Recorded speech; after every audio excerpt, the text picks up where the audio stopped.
referensi atau dasar kita dalam menerapkan jaringan komputer. Jadi nggak paten di situ, cuma ini adalah referensinya, dasarnya, agar kita bisa mengembangkan dari model-model yang sudah ada, gitu ya.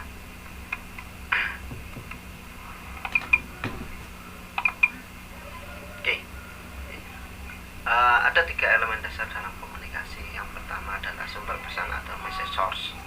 Yang kedua adalah saluran atau media perantara. Kalau kita jabarkan adalah jalurnya. Kemudian yang ketiga adalah tujuan pesan. Bisa kita lihat di slide sini. Ada message source atau sumber pesan. Misalkan si Santi mau mengirimkan pesan ke si Jono, Santi ke Jono.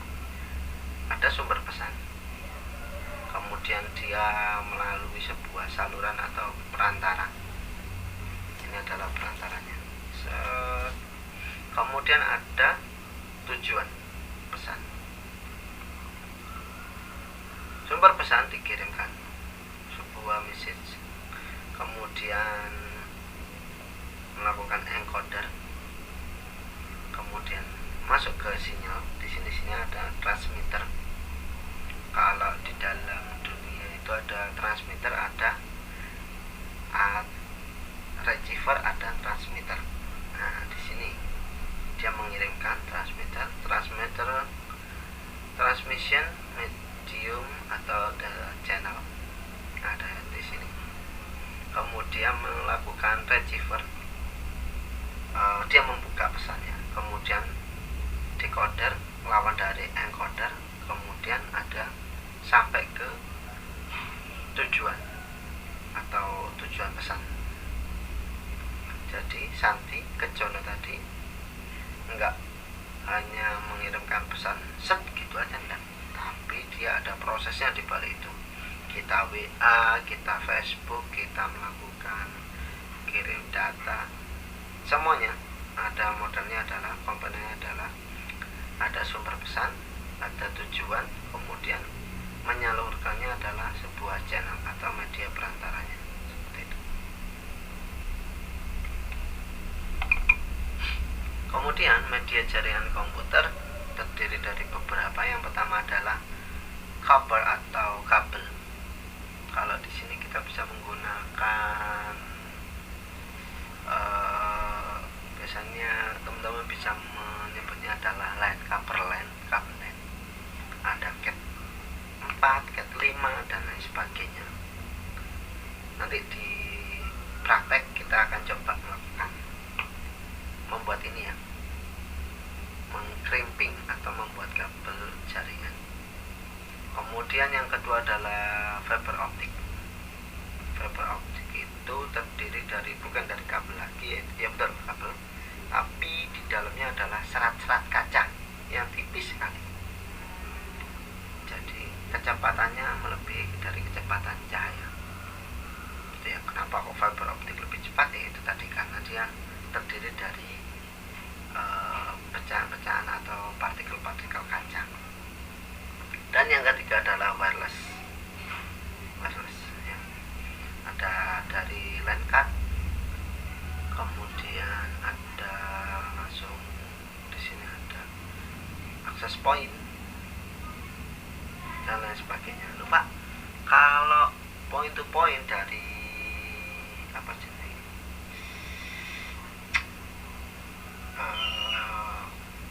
misalkan kita nanti bisa nyoba, yaitu wajan polik itu termasuk mana? Ya itu termasuk yang ketiga ini, yaitu wireless. Wajan polik gitu ya, bisa dipahami. Nanti pertanyaannya kita masuk ke seri selanjutnya. Kemudian tipe jaringan, di sini tipe jaringan kita bagi menjadi 3 ya. Tipe jaringan, bukan topologi jaringan. Nanti topologi jaringan ada sendiri, yaitu sekarang adalah tipe jaringan dibagi menjadi 3. Teman-teman yang jurusan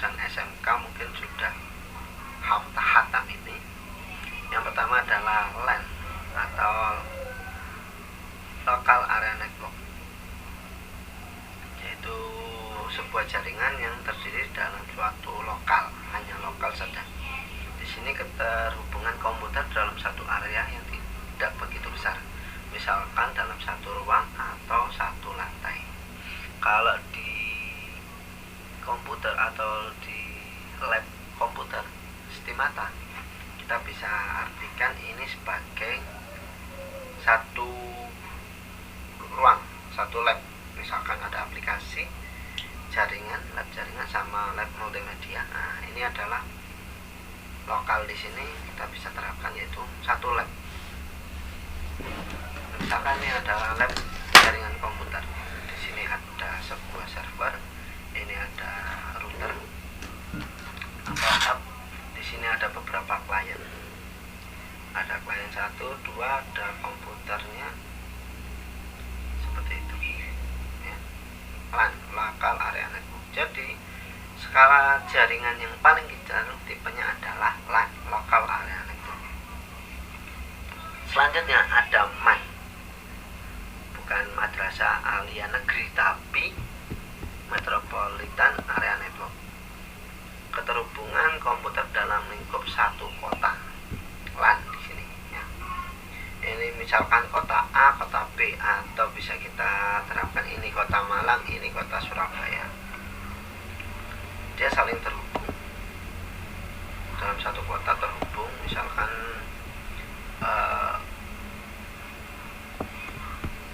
Surabaya memiliki beberapa kantor cabang, misalkan Bank BNI gitu ya.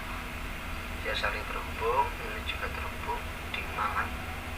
Kemudian wide area network atau keterhubungan komputer dalam lingkup yang lebih besar lagi seperti negara, benua, atau dunia. Di sini.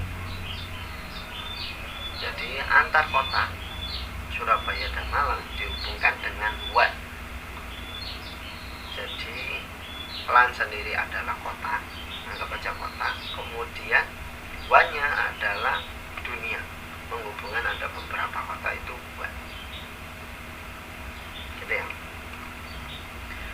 Kemudian tadi adalah tipe jaringan, sekarang kita masuk ke topologi jaringan. Nah, ini bedanya.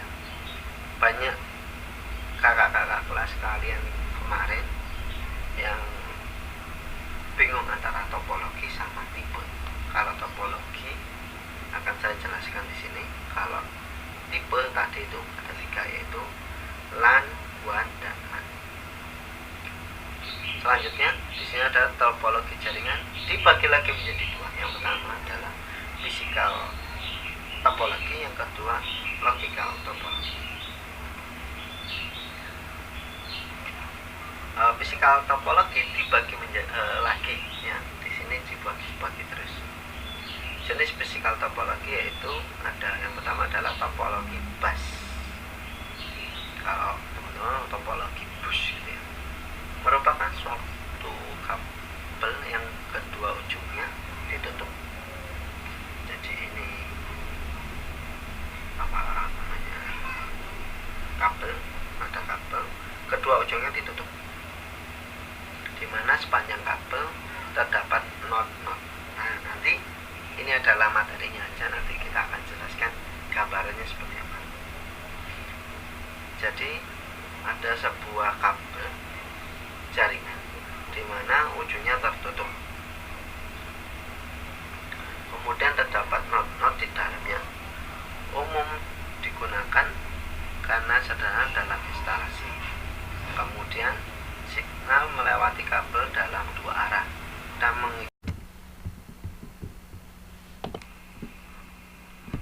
Oke. Di sini kita lanjut lagi jenis-jenis physical topologi. Yang pertama adalah topologi bus. Merupakan satu kabel yang kedua ujungnya ditutup. Jadi ada 2 kabel, ada satu kabel dari ujung ini dan ujung satunya ini tertutup. Namun di dalamnya itu sepanjang kabel tersebut terdapat node. Node itu bukan noda ya, node itu seperti titik-titik gitu. Umum digunakan karena sederhana dalam instalasi dulu ya, tapi mudah. nggak selalu nyaman untuk dipakai. Jadi ini sangat paling sederhana tapi tidak umum atau tidak layak untuk dipakai dalam sebuah kantor atau perusahaan. Signal melewati kabel dalam dua arah dan memungkinkan terjadi problem terbesar pada saat kabel putus. Jadi dalam satu kabel ini, jika kabelnya ada yang putus, semuanya putus. Seperti hubungan dia dan dia putus. Jika salah satu segmen kabel putus, maka seluruh jaringan akan terhenti. Jadi ya, ini yang paling sederhana tapi sudah tidak digunakan secara umum, tapi untuk praktek oke. Kemudian yang kedua adalah topologi ring. Ring itu cincin gitu ya. Lingkaran tertutup yang berisi node-node. Jadi sebuah lingkaran yang di dalam lingkaran tersebut terdapat node-node. Kemudian dia sangat sederhana dalam layout.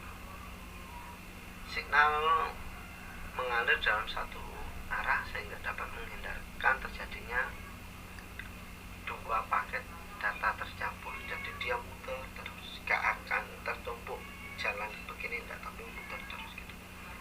Sehingga memungkinkan pergerakan data yang cepat dan collision atau detection yang lebih sederhana. Problem atau kendalanya sama dengan topologi bus tadi. Biasanya topologi ring tidak dibuat secara fisik, melainkan direalisasikan sebuah konsentrator dan kelihatan seperti topologi star. Jadi bundar gini, nanti ada lagi topologi star, dia bisa loncat-loncat. Kalau ini muter, kalau satu putus dia ada yang nyambung, ada yang putus gitu ya. Bisa dipahami? Nah, ini topologi star. Ini bisa tapi agak ribet. Setiap node berkomunikasi langsung dengan central node. Traffic data mengalir, jadi semuanya terhubung antara, misalkan bintang itu ada berapa titik 5, dari yang satu ke sini nyambung, sini ke sini nyambung, sini ke sini nyambung, ini ke sini pun nyambung. Jadi kalau misalkan jempol ke jari manis ini putus, dia tidak mempengaruhi antara ibu jari ke telunjuk, tidak mempengaruhi. Mudah dikembangkan karena setiap node hanya memiliki kabel yang langsung terhubung ke sentral node. Keunggulannya adalah jika satu kabel node terputus, yang lainnya tidak terganggu dan dapat digunakan kabel yang low grade, atau kalau yang sekarang yang tinggi itu misalkan Cat 6 itu tinggi, udah bagus. Misalkan budgetnya kurang, bisa menggunakan low grade atau Cat 1 atau yang KW gitu bisa, karena hanya menghandle satu traffic node, satu saja. Setiap kabel hanya mengerjakan satu traffic. Biasanya digunakan kabel UTP. Selanjutnya adalah topologi extended star. Nah, ini adalah perkembangan dari topologi star. Tapi tidak jauh berbeda dengan topologi star. Di sini maksudnya setiap node berkomunikasi dengan langsung dengan subnode, sedangkan subnode berkomunikasi dengan central node. Jadi nanti tugasnya nanti. Ini teori digunakan pada jaringan yang besar, membutuhkan penghubung yang banyak atau melebihi dari kapasitas maksimal penghubung. Keunggulannya yaitu jika satu kabel subnode terputus, maka subnode yang lainnya tidak terganggu. Jadi jika satu putus, dia bisa menggunakan jalur yang lain. Di sini tidak dapat digunakan kabel low grade, jadi mintanya yang high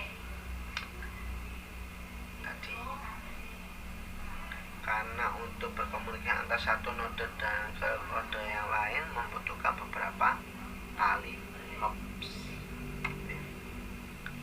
Kemudian di sini adalah topologi hierarkial atau bisa disebut topologi tree, dibangun oleh seperti halnya topologi extended star yang tadi agak ribet tadi.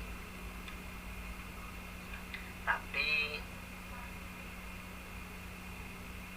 dihubungkan melalui subnode dalam satu central node. Topologi ini dapat mensupport baik baseband maupun broadband-nya sinyal yang dan juga mensupport baik control contention maupun token bus akses.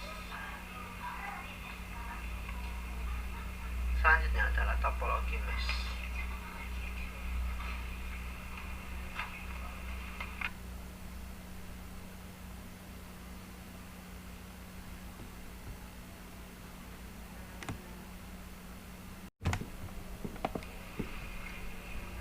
Tadi ada topologi mesh. Topologi dibangun untuk memasang link di antara attention dan stationnya.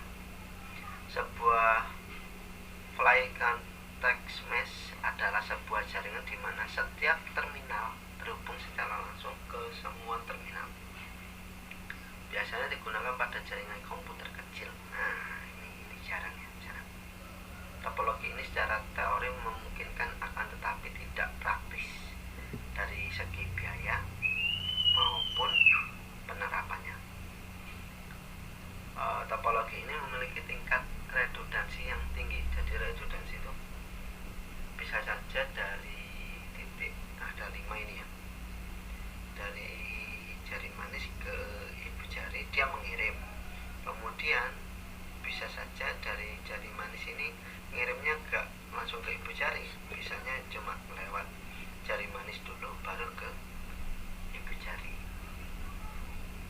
Jadi redundansinya sangat tinggi, gak bagus, sehingga jika terdapat satu link yang rusak maka stasiun dapat mencari link yang lain. Nah, positifnya jika paket data yang dikirimkan rusak, dia bisa ngambil dari paket data yang lain. Akan tetapi bisa saja lebih dari satu data yang terkirim nanti.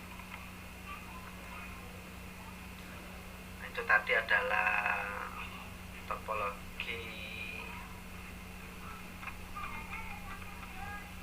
fisikal. Kalau yang sekarang adalah logikal. Ini nanti aja ya, ini agak sedikit perlu perhatian. Jadi di sini saya jelaskan singkat dulu, nanti saya bahas di pertemuan selanjutnya. Yang pertama adalah FDDI atau Fiber Distance Data Interface. Di sini kecepatannya lumayan, yaitu 100 Mbps megabyte per second. Ada token ring, nanti bisa dijelaskan lagi. Ada token ring ini lanjutannya. Nah, ini beberapa peralatan yang digunakan dalam jaringan, diantaranya adalah NICE atau Network Interface Card atau LAN card gitu ya.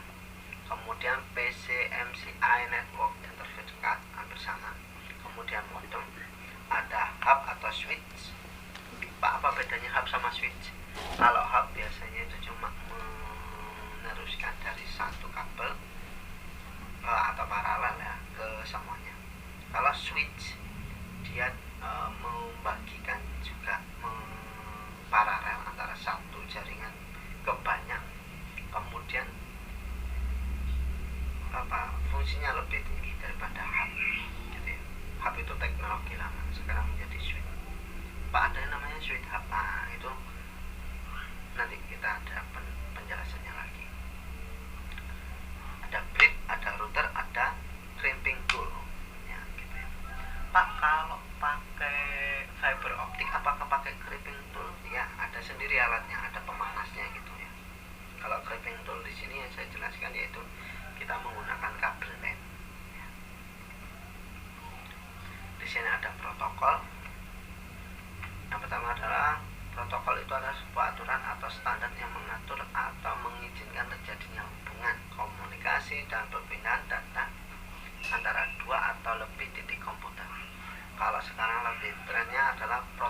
kesehatan adalah aturan-aturan untuk mendukung pemerintah dalam menjaga kesehatan dari COVID-19. Kalau dari ini adalah protokol, yaitu aturan atau standar untuk mengatur atau mengizinkan terjadinya hubungan komunikasi dan perpindahan data. Jadi ada aturannya ya. Protokol dapat diterapkan pada perangkat keras, perangkat lunak, atau kombinasi dari keduanya. Pada tingkatan yang terendah, protokol didefinisikan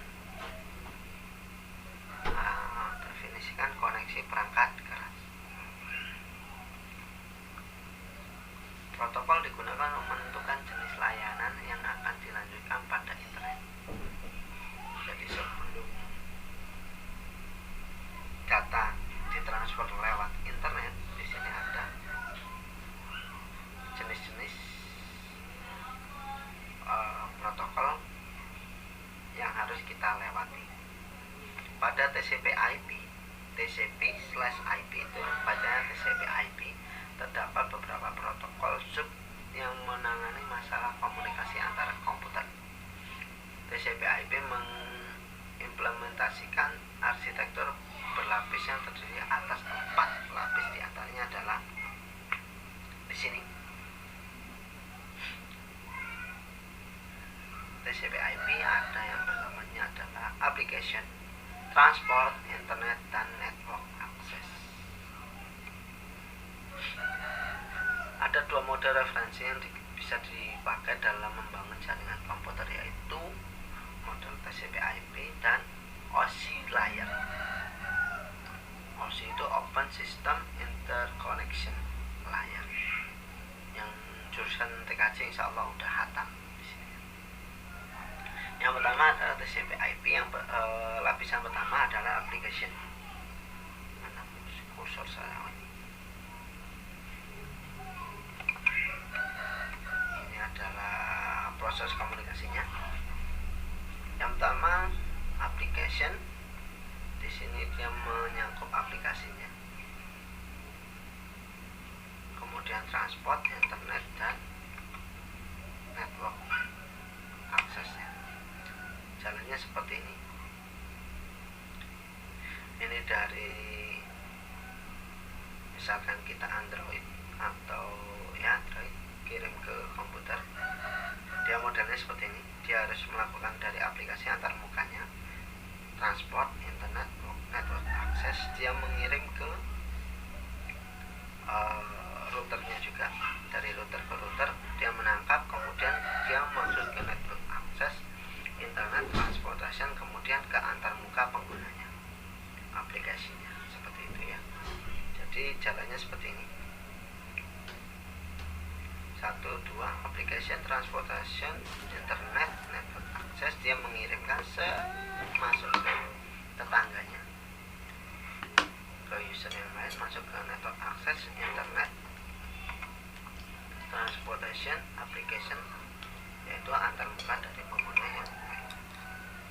Selanjutnya di sini ada OSI layer atau 7 OSI layer atau 7 lapis. Ada application, presentation, session, transport, network, data link, physical. Seperti ini. Kalau kita terapkan yang tadi TCP/IP ada 4 di sini. Application diwakili oleh application, presentation, dan session. Untuk transport tetap transport, internet di sini network, kemudian network aksesnya di sini data link sama physical. Gitu ya. Banyak sekali. Jadi untuk OSI layarnya kalau disandingkan dengan TCP/IP model seperti ini. Oke. Nanti teman-teman selalu mengikuti materi di classroom ini. Pada menit di antara pertemuan dan akhir nanti ada namanya pretest dan posttest. Di sini pretestnya nanti teman-teman dan posttestnya adalah mewakili dari kehadiran mahasiswa, keadaan teman-teman dianggap masuk apa enggak, seperti ya. Mungkin itu dari saya. Tugasnya nanti ada di deskripsi